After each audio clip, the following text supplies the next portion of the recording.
As Interstate 10 rolls out of Baton Rouge, Louisiana, heading west towards Texas, it passes over the largest river basin swamp in America, the Atchafalaya Swamp. The air is almost always humid there and the road often slick. Stuntmen have helped us reenact the events that took place on the afternoon of August the 11th, 1988, on the bridge above and in the swamp below.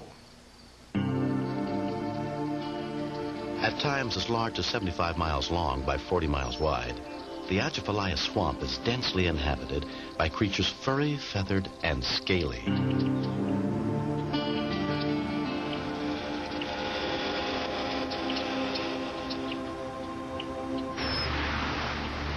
Up on the 23-mile bridge, trucker Robert Fordham was hauling an 80,000-pound load to Wadsworth, Texas on a flatbed semi. Bill Kessler was also driving west on his way back to medical school after a vacation.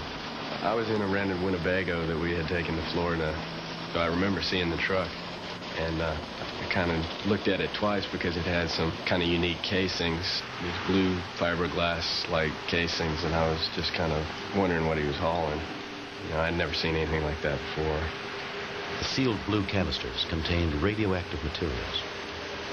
It started off to be a pretty nice day, but I kind of got that Louisiana humidity downpour and got pretty nasty pretty fast.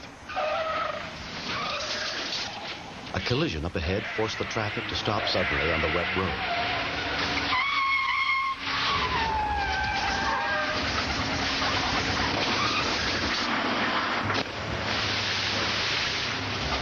Robert Fordham had been thrown through the truck's windshield and over the side on impact.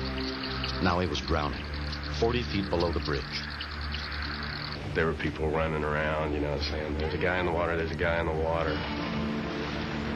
Fred LaLumondiere rushed to the rail from his U-Haul, and Bill Kessler from the Winnebago. People started screaming, get a rope or some kind of a chain or something, and I was like, this guy's hurt, he's drowning, he just went under. And I knew a rope wouldn't do it because he was pretty much out of it. He couldn't even keep himself above water, so I knew a rope, he wouldn't be able to haul onto a rope. We just kind of looked at each other, and we knew we were going in. But I asked him, I said, are you going to go in? And he said, yeah, I'll go in. I was really worried because it was scary. You know, all I could see was some stumps sticking up, and I really didn't know what I was jumping into. There's also alligators and snakes and nutria down there, which are like big rats. I wanted to do it because I could not stand to see that guy drowning. I mean, it was like tearing me apart. I was like, oh my God, somebody's dying, and I couldn't stand there to see it. And we just kind of looked at each other and just jumped.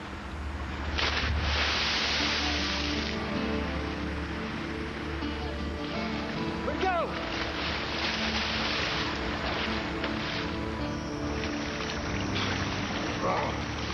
He flailed just a little bit, and I said, we're here to help you. And he just totally relaxed.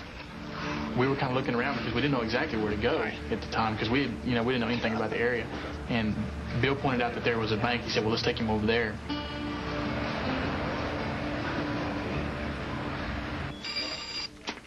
Okay, you got an accident on just as you get up on the bridge going to Lafayette on 10. A call came into the Louisiana State Police at 1:45 p.m. And you got a van load of kids. Uh-huh. And you got some out on the side of the highway. They're injured. And your name? Wayne Elliott. All right, thanks, Wayne. You're welcome. All right.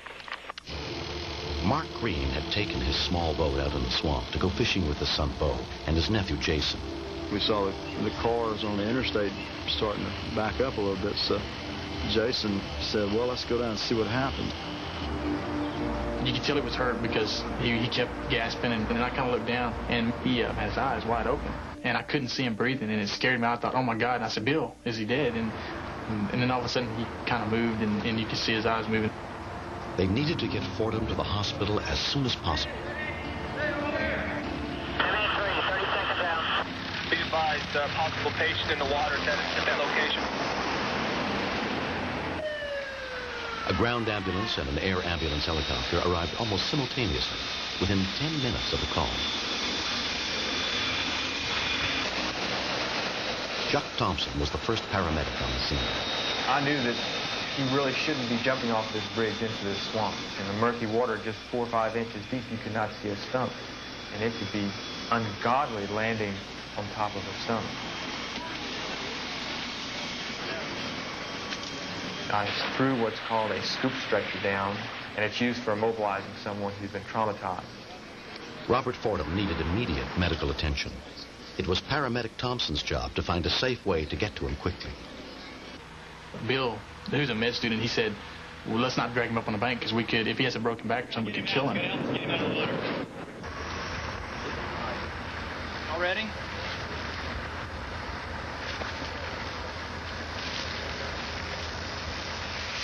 There's alligators and snakes all through the swamp. That's an obstacle that you have to be aware of that can possibly be down in that area.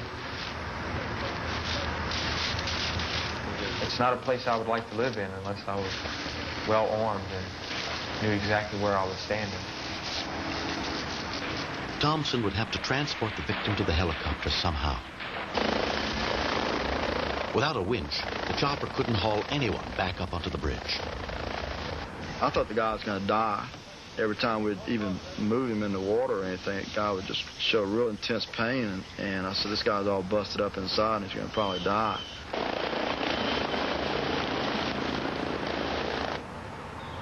When he started snapping back into reality a little bit, all he was saying was, thank you, thank you. We just basically told him to hang in there, and then we kind of just made small talk so we could see that he was conscious.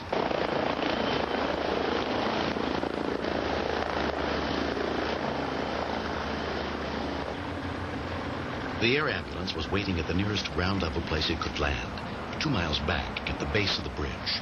So at this point, I'm still hunting in the dark about what is wrong with my patient, other than trying to get fluids on board him to replenish him, to get his blood pressure up, trying to maintain oxygen, to keep him with enough oxygen in his system, and still trying to assess his level of consciousness to determine if there is, in fact, a head injury, which is also complicating his situation. You got B lines clear? You got it, Scott. Clear. I've got it from here. Go ahead and get in, Chuck. Get your bag.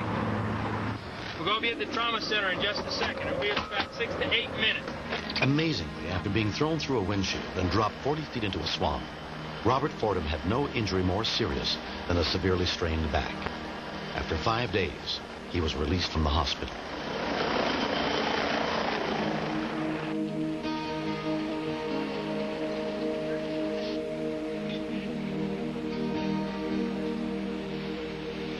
A lot of people, they don't care. They're worried about themselves. If you can't do it for somebody else, don't expect anybody else to help you, is the way I feel, you know? Because if somebody's really hurt that bad and they really need help, and if you turn your back on them, it's just like you almost killed them yourself. I got hugs from everyone. Everybody thought that it was a really big deal, although it wasn't sinking in to me, you know.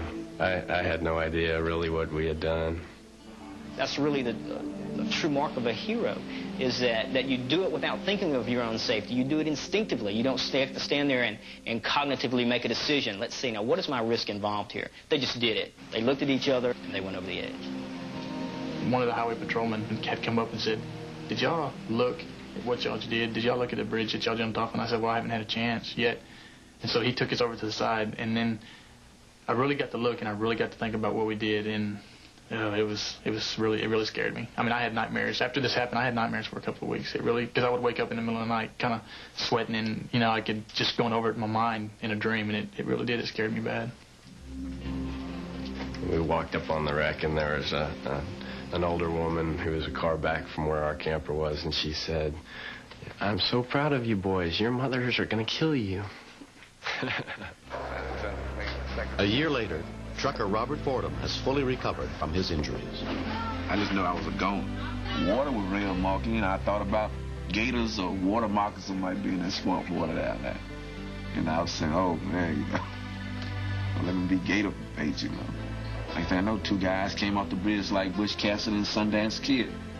If it wasn't for these 2 college students, brave young men, you know, I wouldn't have been here today to tell you what happened. A person has to be a really terrific person to do what those 2 guys did. They risked their own life to save my husband's life. If one day we meet, I'll give him the biggest kiss and hug in the world, but thank you.